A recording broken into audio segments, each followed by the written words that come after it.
والا ہے۔ آج تمہارے لیے سب پاکیزہ چیزیں حلال کر دی گئیں، اور اہل کتاب کا کھانا بھی تم کو حلال ہے اور تمہارا کھانا ان کو حلال ہے، اور پاک دامن مومن عورتیں اور پاک دامن اہل کتاب عورتیں بھی حلال ہیں، جبکہ ان کا مہر انہیں دے دو، اور نکاح سے عفت قائم رکھنی مقصود ہو، نہ کہ کھلی بدکاری کرنی اور نہ چھپی دوستی کرنی۔ اور جو شخص ایمان کا منکر ہوا اس کے عمل ضائع ہو گئے اور وہ آخرت میں نقصان پانے والوں میں ہوگا۔ مومنوں،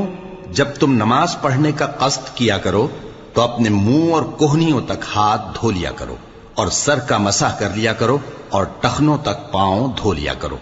اور اگر جنابت کی حالت میں ہو تو نہا کر پاک ہو جایا کرو، اور اگر بیمار ہو یا سفر میں ہو یا کوئی تم میں سے بیت الخلا سے ہو کر آیا ہو یا تم نے عورتوں سے مقاربت کی ہو، پھر تمہیں پانی نہ مل سکے تو پاک مٹی لو اور اس سے منہ اور ہاتھوں کا مسح